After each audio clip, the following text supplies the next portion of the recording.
Please. Good morning, guys. It's rainy morning. Hindi kami pumasok ni Abisha kasi nga sobrang lakas ng ulan. Maaga ako nagising eh. Alas 5 gising na ako kasi nga hinihintay ko yung message ni ma'am kung may pasok ba o wala. Ayun, kakahintay. Wala namang may pasok pala.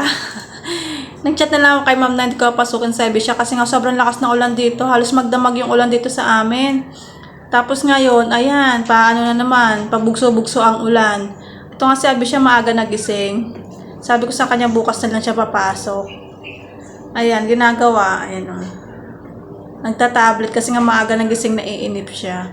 Yung mga classmate niya, unti lang din ang pumasok. Halos 10 lang ata ang pumasok. Pagka ganun kasi, pinapauwi minsan ni ma'am kasi nga, ano lang daw yun, parang umuulit na turo. Kaya ginagawa nila, review lang sila ng mga gawa nilang mga nakaraan. Aga ko nagising, alas 5, kaya ayan, antok na antok. Sabi siya, oh, hi, hindi pumasok. Bye-bye. Bye-bye. Hindi pumasok. Mamaya pa mag-aaral kami dalawa kasi hindi siya pumasok eh. Tuturuan ko uli siya magsulat tsaka magbabasa ulit kayo mamaya. Hindi pa nga ako nakapagluto ng almusal namin eh. Alas 8 na. Nakakatamad kasi kumilos, gawa nung naulan yun, tapos ang lamig pa. Magluluto lang naman ako ng itlog kasi nga nagsaing na ako. Maaga ako nagsaing. Ay, sa labas, sobrang dilim ng langit at makulimlim. Nasabi siya, oh. Ayan, luluto muna ako ng almusal. Ay, yung bra pa tsaka panty ko na saan? Sampay. Ano yung panibagong batch ko yan nung nilabhan ko? Kasi yung una ko nilabhan, natupi ko na. Ito yung pangalawa kong laba. Hindi ko mailabas kasi nga naulan eh. Konti lang naman. Luluto ako ng saan may itlog dito? Magluto ako ng itlog. Almusal namin na Abisha. Luto ko ng scramble egg. 2 scramble egg. Maaga ako nagsaing eh. Kasi maaga kami nag-almusal.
Walang pasok si Abisha. Ngayon lang nag-announce yung teacher na walang pasok.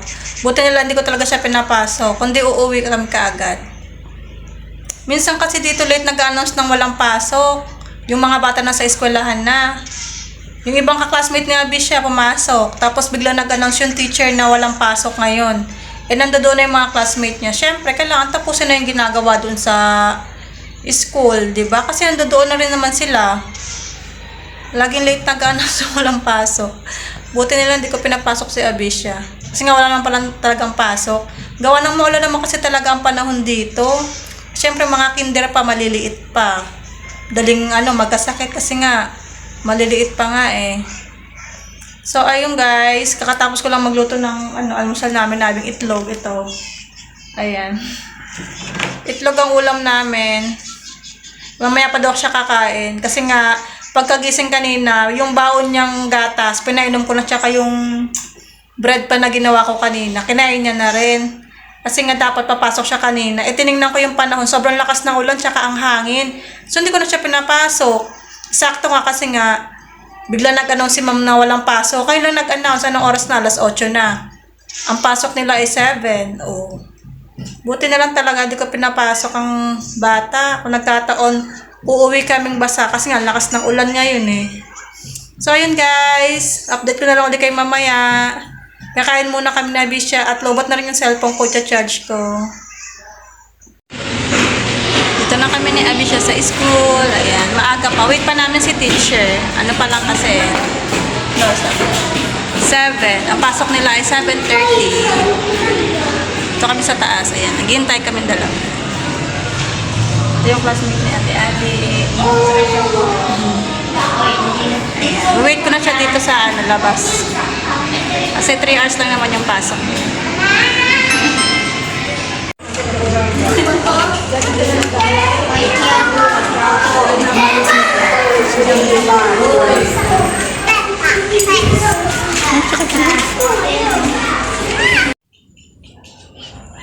Nagawa kami ng assignment ni Abisha. Ito yung assignment niya, coloring. Ayan. Ngayon ko lang siya pinagawa ng assignment niya kasi mamaya tama rin na naman siya gumawa. So, ito ang ginagawa namin para kahit mamayang gabi, maaga siya matulog. Tapos yun ang assignment niya. Diba, anak na? Hi ka muna sa kanila. Gawin mo na yung assignment mo, pata mo sa kanila nag-assignment mo. Ano kino-color mo? Red. Red. Okay. Manong ito sa amin, makulimlim ngayong araw na ito. Makulimlim ngayon dito. Maghapon na Maghapon hindi umulan ngayon dito sa amin. Pero sobrang init naman. Walang kahangin-hangin sa labas. Pero okay na din kasi kahit paano, medyo natuyo yung mga kalsada. Nawala yung putik. Kasi pag naulan dito sa amin, medyo putik yung daanan eh. Ayan, ngayon uli nakapag-vlog kasi medyo na-busy tsaka lobot yung cellphone ko.